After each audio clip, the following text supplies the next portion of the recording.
Construction is underway on Van Buren Road in Palmer Township between Main Street and Hollow Road. Township Supervisors Chairman Dave Culver said workers are putting in gas and sewer lines for major warehouse developments nearby.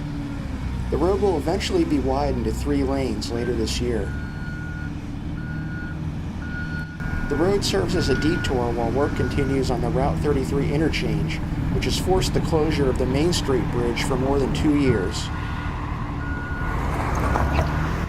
Once the interchange and bridge open, the portion of Van Buren Road under construction will likely be closed until the work is complete.